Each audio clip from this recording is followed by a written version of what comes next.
flavor and silky texture, while adults admired its simple elegance. Parsley noodle pudding remains a quiet reminder that with a little imagination, even the most modest pantry can produce a memory. Testimony turnip greens, slow cooked with ham hocks and a splash of vinegar, embodied the generations who turned humble ingredients into dishes full of flavor and meaning. At church potluck, this dish was a testament to church and community. Turnips have deep roots in some value, nutritional benefits, paired with ham, cost-effective, savory, rich. This dish became a staple of the addition of vinegar not only brightened the greens, but also reflected an age-old culinary practice of balancing rich and tangy flavors.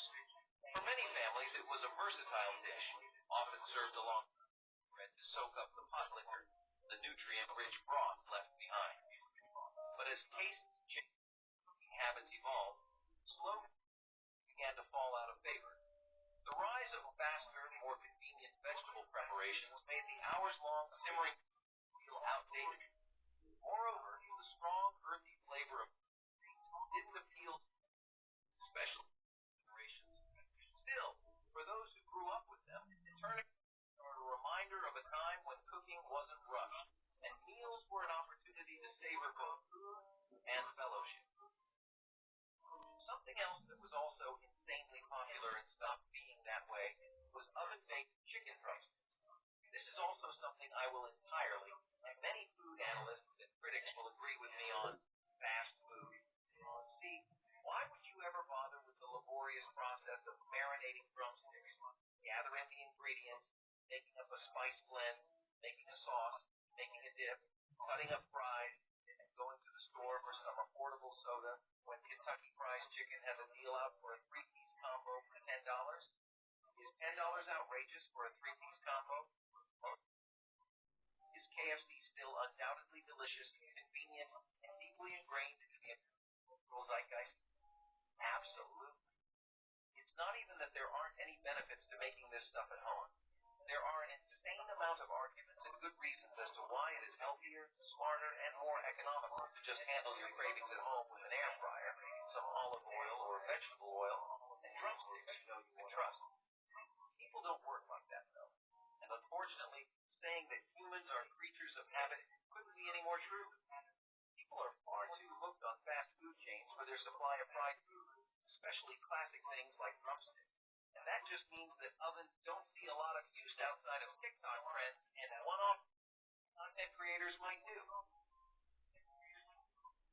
Crispy fried green tomato slices were a beloved Southern-inspired snack and side dish popularized in the 1960s, made by thinly slicing unripe green tomatoes, breading, and pan-frying them until golden and crisp. This 10-minute recipe was cherished for its tangy, slightly tart flavor and crunchy texture, providing a satisfying contrast to heavier dishes.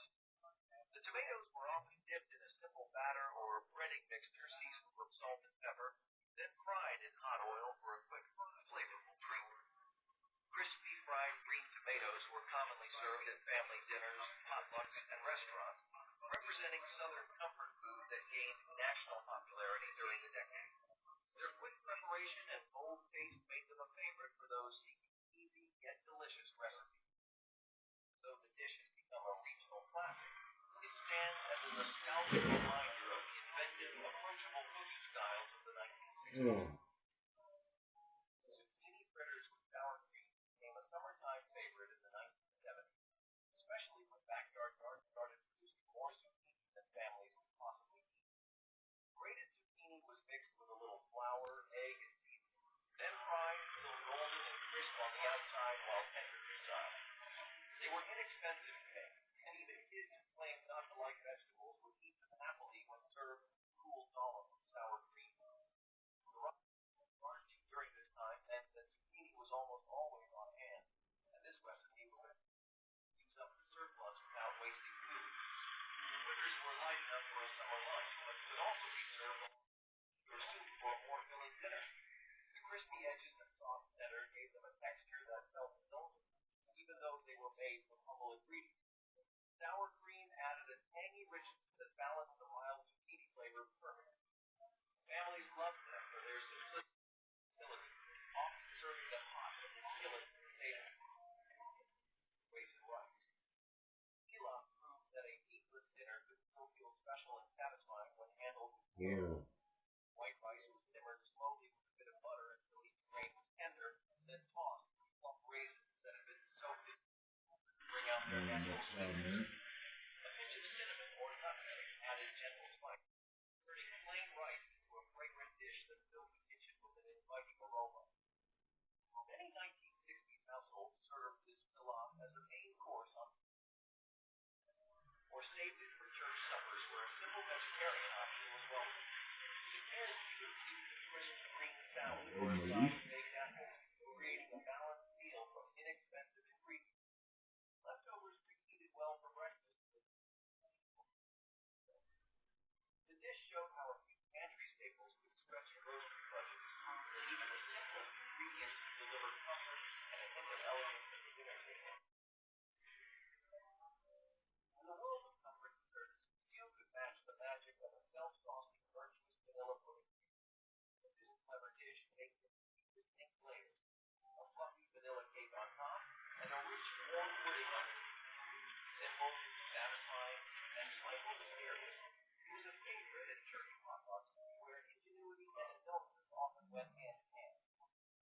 Self-saucing cakes date back to the early 20th century, gaining popularity during the Great Depression when frugality was key.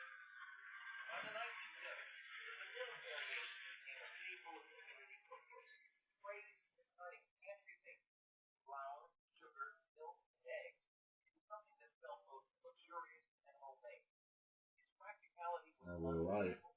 Minimal ingredients, no frosting needed, and a built-in sauce that made it feel like desserts in one. But as dessert trends grew more elaborate in the 1980s and beyond,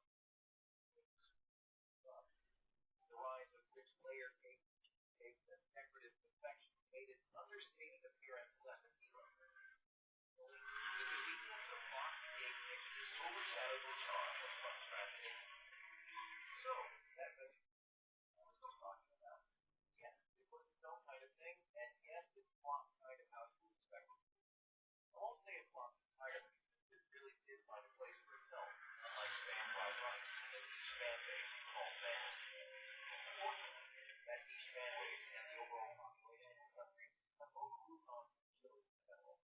The South, describes vegetarian chili to anyone, they probably giggle or tell you to eat something real. In urban places like upscale neighborhoods in New York, it was probably a fairly decent and affordable snack.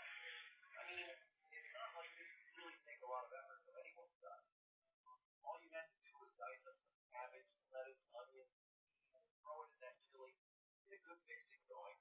You had a bowl ready. As far as tasting and preferences go, both basic vegetable or chili have started to become used in many different ways. If people crave spicy steak, they just go to an Indian restaurant. They don't waste their time with a chili bowl like we used to.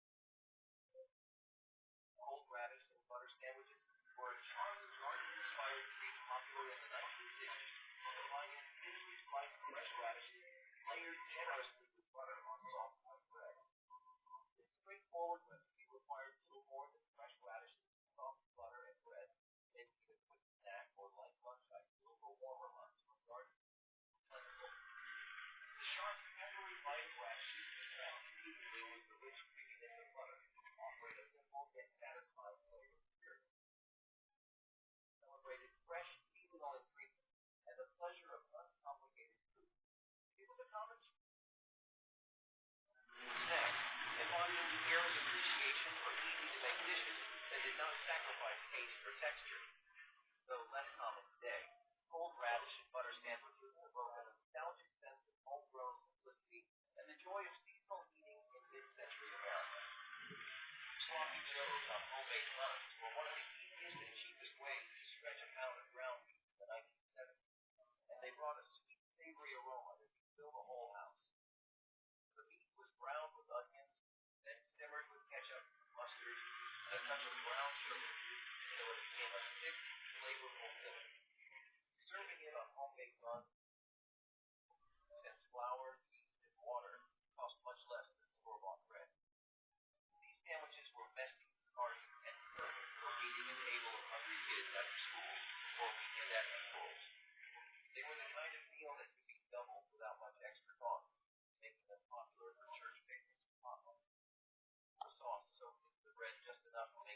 Mhm. Mhm.